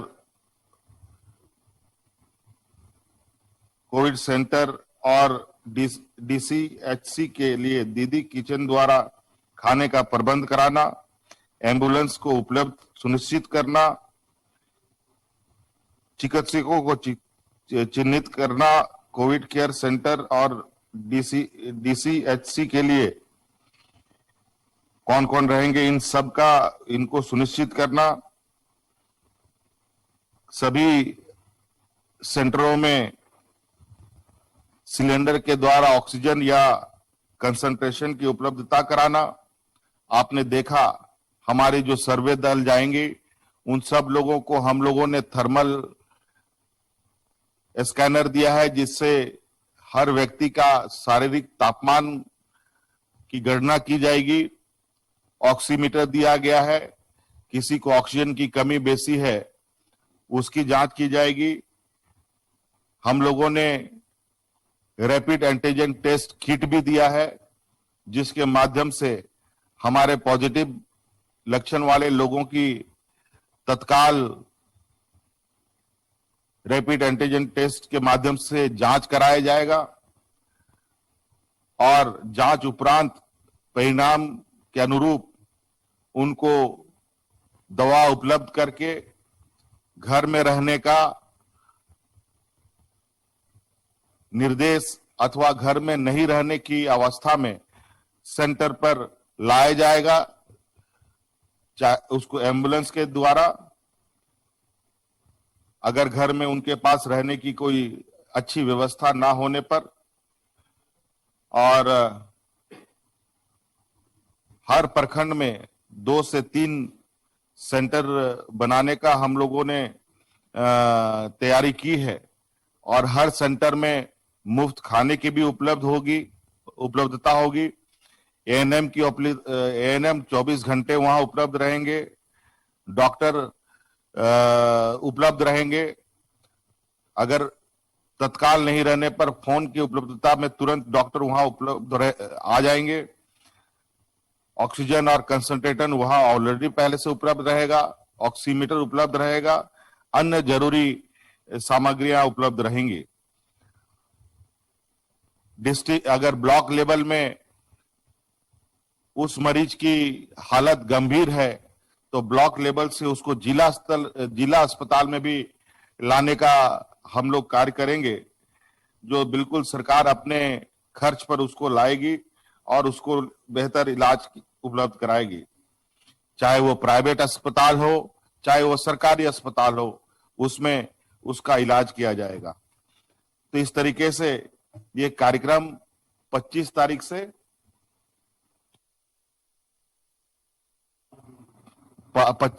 से 5 जून तक ये ड्राइव चलेगा और इतने में हमें हर घर तक पहुंचना है। ये हम बिल्कुल ईमानदारी से करेंगे। ये मैं आप पर भरोसा करता हूं कि आज इस संक्रमण में आप जरूर इसका सहयोग करेंगे।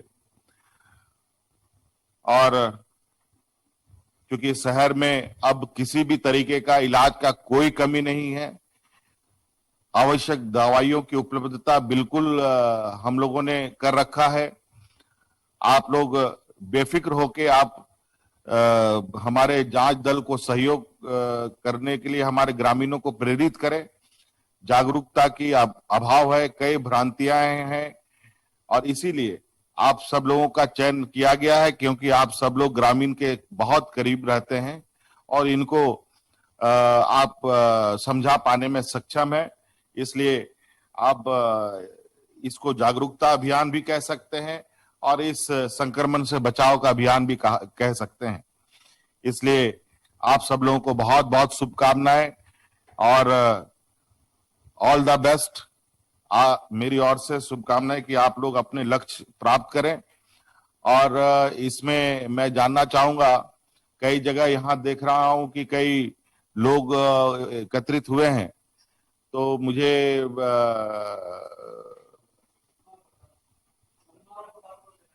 दुमका से भी लोग जुड़े हुए हैं, जरा दुमका को ये किया जाए, जोड़ा जाए।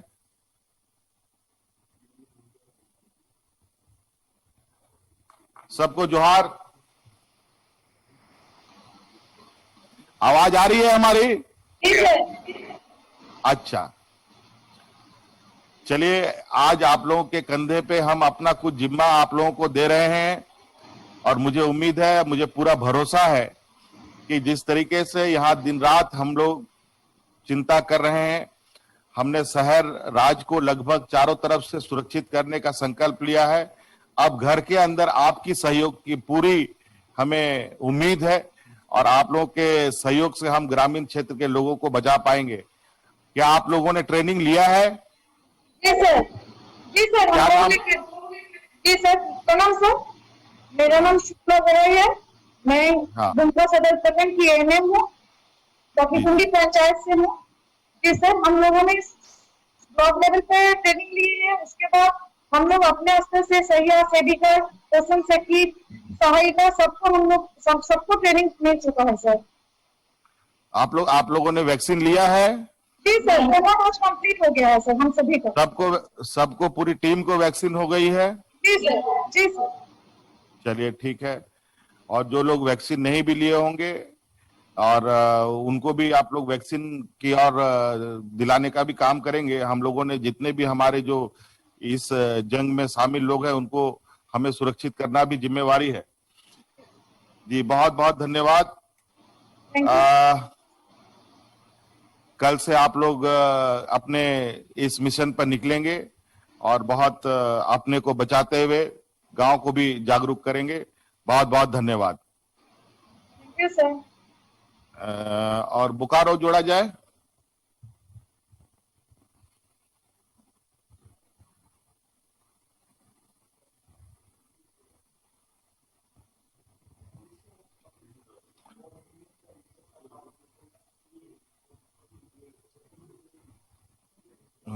जो कौन है जो जो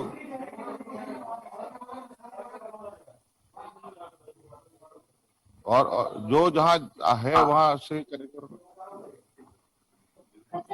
अच्छा, बोकारो से है आप लोग? आवाज आ रही है हमारी, आपकी? आपको कहां से बोल रहे हैं? बोकारो से?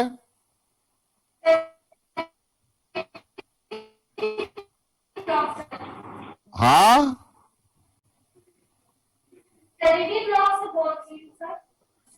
अच्छा, कहाँ, कौन बोल रहे हैं? उस सामने आप लोग किधर हैं? सामने में कौन है? माइक किनके पास है? माइक किनके पास है?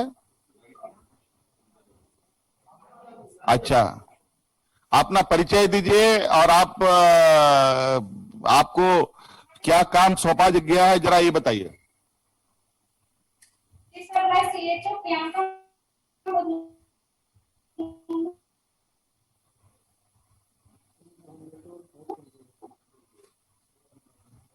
आपका नेटवर्क थोड़ा वीक है, आप इसको नेटवर्क को थोड़ा चेक करें। तब तक दूसरा कोई है क्या?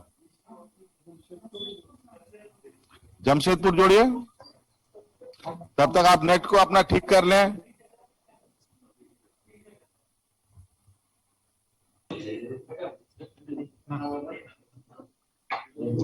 हाँ, इधर सबको जोहार। इधर आप लोग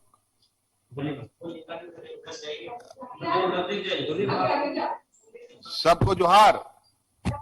जोहार सर। चलिए, आप लोग कौन उसको टीम को लीड कर रहे हैं वो आप अपना बताएं। आप लोग आइए, अपना परिचय दीजिए और आपको क्या काम सौंपा गया है, आप किन क्षेत्रों से शुरू करेंगे, ये थोड़ा बताइए। सर हम लोग जुगसलाई क्षेत्र से शुरू करेंगे। बैठ जाइए, बैठ के बोलिए, बैठिए, बैठ जाइए, आप बैठ जाइए कुर्सी में।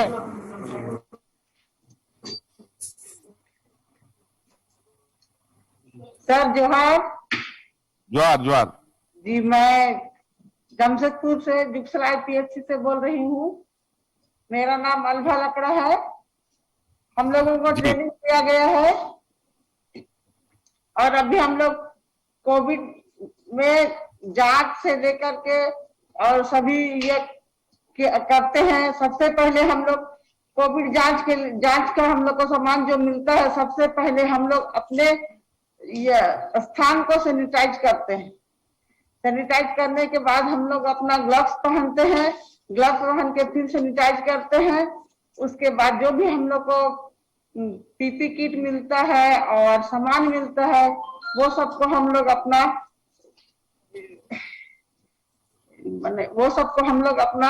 यूज करने के लिए, मतलब कोरोना पेशेंट या नहीं, सर्दी खांसी जो भी हम लोग को सर्वे में दिया गया है, उन लोग का घर घर हम लोग जाते हैं और देखते हैं कि पूछते, जो सर्वे में जो हम लोग को मिला गया है, अगर अधिक मतलब कि सर्दी खांसी बुखार है, कितना दिन से उन लोग को पूछते हैं। वो लोग को हम लोग को दिया गया है तो हम लोग उसको पूछते हैं अभी कैसा लग रहा है, कैसा नहीं। और उसके बाद फिर हम लोग उन लोग का, या तो फिर अगर ज्यादा है तो हम लोग उन लोग को वहीं पर, कम है तो वहीं पर करते हैं, और नहीं तो आंगनबाड़ी केंद्र में या कोई स्थान है, पंचायत भवन है या कहीं भी है, वहां पर हम लोग उन लोग को बुलाते हैं और हम लोग वहां उन लोग का जांच करते हैं। कोविड का जांच करने के बाद अगर नेगेटिव है या पॉजिटिव वो लोग को बताते हैं, माने रेट से जांच करते हैं। फिर हम लोग बताते हैं उन लोग को कि ऐसी है वैसा है बोल के बताते हैं। अगर उन लोग का पॉजिटिव है, मान लिया जाए उन लोग पॉजिटिव है, तो हम लोग उन लोग को पूछते हैं कि आप लोग के घर में अलग से रूम रहने का है व्यवस्था या लेटरिन का व्यवस्था, और सब पूछते हैं। उसके बाद उन लोग हम लोग को बताता है। उस अवस्था में हम लोग या तो उन लोग का पूछ के उसके बाद उन लोग को हम लोग अपना प्रभारी को बताते हैं कि उन लोग के यहाँ ऐसा है वैसा है, तो फिर प्रभारी मैडम यह सब जो भी है उन लोग अपना वहां पर वीडियो को भेजते हैं, डीसी को भेजते हैं, उन लोग अपना व्यवस्था करता है। वहां पर पंचायत में भी और कहीं भी स्कूल जो भी वहां पर ये बनाया गया है, वहां पर ज्यादा सीवियर है उन लोग को वहां उन लोग को भेजा जाता है, क्वारंटाइन में रखा जाता है। और कम वाला जिसको कम ये है वो लोग को अपना हम लोग होम क्वारंटाइन जिसका व्यवस्था उसको हम लोग होम क्वारंटाइन रहने के लिए बोलते हैं। अगर मान लिया जाए पॉजिटिव है उसके बाद वो नेगेटिव हो गया है, फिर भी उसको हम लोग 21 दिन तक रहने बोलते ही हैं। जी, बहुत बढ़िया। और आप लोगों का सबका टीका हो गया है? जी, सेकेंड डोज पूरा हो गया है, कंप्लीट। सब आप लोग पूरा दल का हो गया है? चलिए बहुत बढ़िया, मेरी बहुत शुभकामनाएं आप लोगों को। आप लोग के सब घर में बच्चे उच्चे सब लोग सुरक्षित होंगे, हमको उम्मीद है जी। चलिए बहुत बहुत बढ़िया। और ऐसा नहीं समझिएगा कि गांव में आप जाएंगे टेस्ट करने के लिए, जानने के लिए, तो सभी लोग कोरोना ही होंगे। नहीं, साधारण प्रॉब्लम भी होगा, सर्दी खांसी जो चलता है वो भी हो सकता है, तो इससे किसी तरीके से कोई घबराने की आवश्यकता नहीं है। बहुत बहुत धन्यवाद। Thank you sir. चलिए एक स्वास्थ्य मंत्री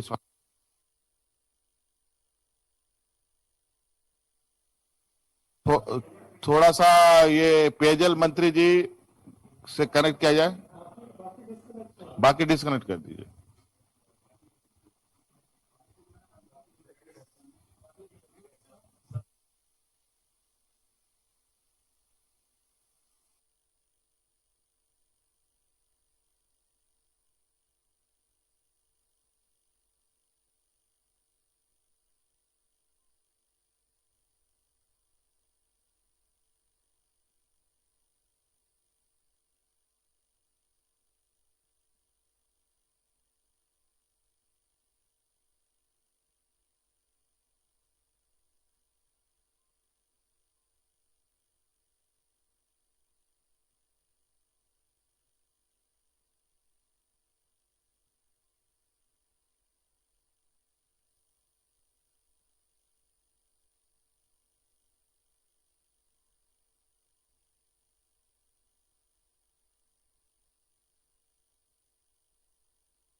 तो गांव में संक्रमण को रोकना फिलहाल राज्य सरकार की प्राथमिकता है और इसीलिए कोविड के लिए टास्क फोर्स का गठन किया गया है जो ग्रामीण इलाकों में जाएंगे। मेडिकल किट इनके पास होगा। ग्रामीण क्षेत्रों में कोशिश हो रही है सरकार की कि कोविड टीके के लिए, वैक्सीनेशन के लिए गांव के लोग आगे आए। अब भी टीकाकरण की रफ्तार बहुत धीमी है ग्रामीण इलाकों में, तो कोशिश हो रही है कि इस टास्क फोर्स के जरिए एक तो कोविड के टेस्ट में तेजी आए, ज्यादा से ज्यादा लोगों की जांच की जा सके, कोरोना की जांच हो ताकि जो भी संक्रमित हो वो सामने आए और उनका ट्रीटमेंट हो।